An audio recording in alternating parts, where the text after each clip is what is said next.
everyone, this is Jackie coming back with another video, and for today's video, I will be transforming my mom's old bedsheet into a skirt.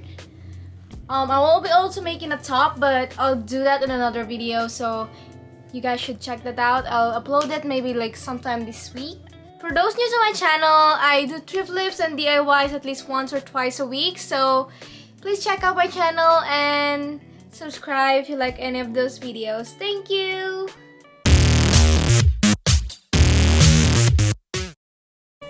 So for this project, I'm using my mom's old queen bedsheet.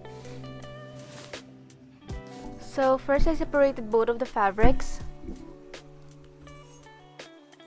Then I measured on my body how long I want the skirt to be. Mine is 38. We're just gonna do a little math. The length of my skirt is 38 inches.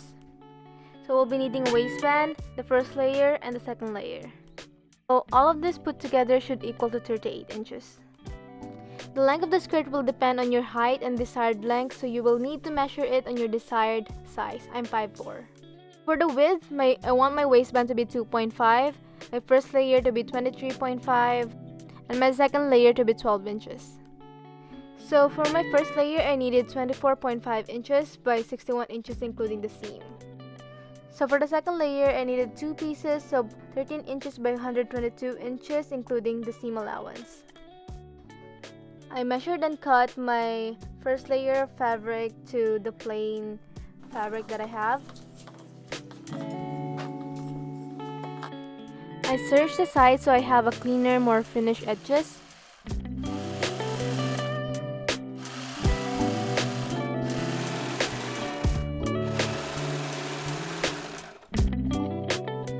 Then next I ironed both of the fabrics.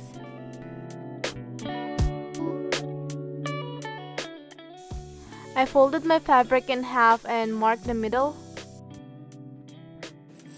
Then I folded it again by half and marked the middle of both sides. Then I did the same on the other fabric, so I marked the middle.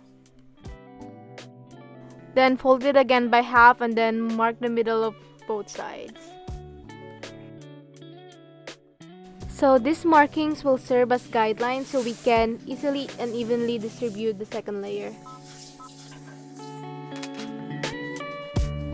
Using the widest length and the highest tension on your sewing machine, sew a straight stitch on top of the second layer.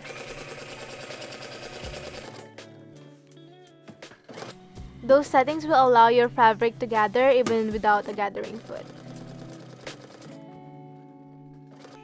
With your second layer already gathered, get your first layer and attach it using all the guidelines we made earlier. So you just have to match all of the lines from this first layer and the second layer. Then put pins to secure its place so we can easily put it on the sewing machine later.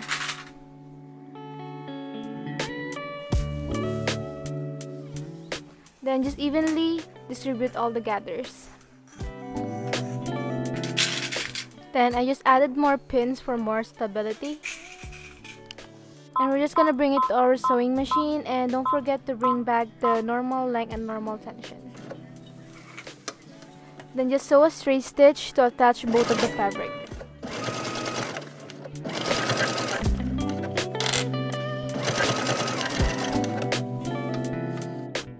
So right now I have 2 pieces of the skirt. Then I just put pins on one of the sides and sew a straight stitch.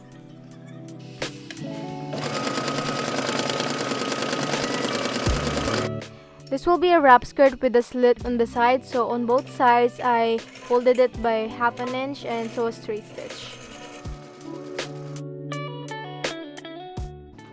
After that, bring back your settings to the widest length and the highest tension. Then just sew a straight stitch on top of the skirt. Then it will just gather even without a gathering foot.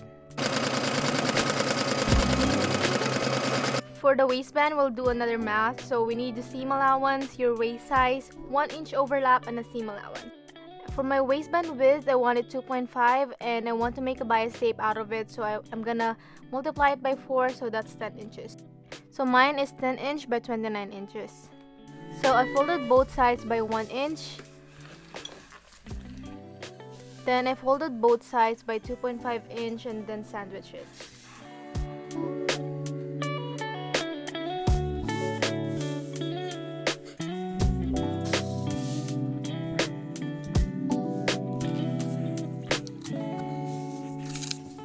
The 1 inch overlap is for the buttons or hooks later.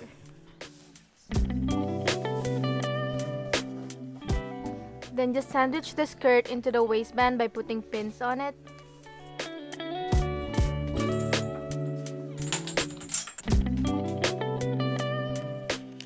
And we're just gonna bring it to our sewing machine, and don't forget to bring back the normal length and normal tension. Then just do a straight stitch on the bottom of the waistband.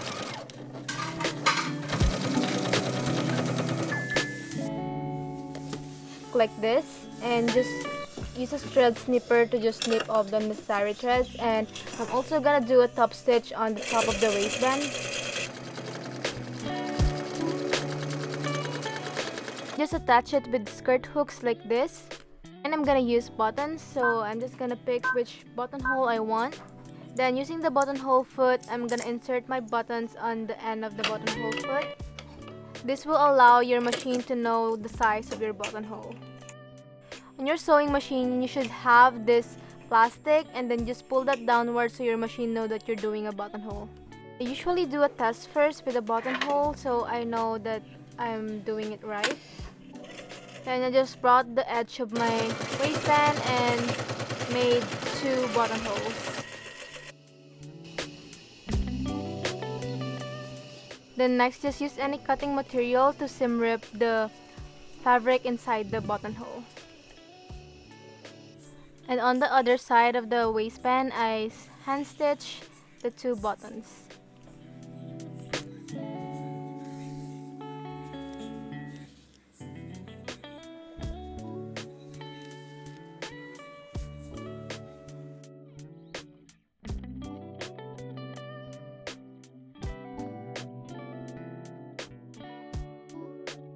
Again, thank you for watching, and if you do like this video, please give me a thumbs up and subscribe to my channel. Thank you!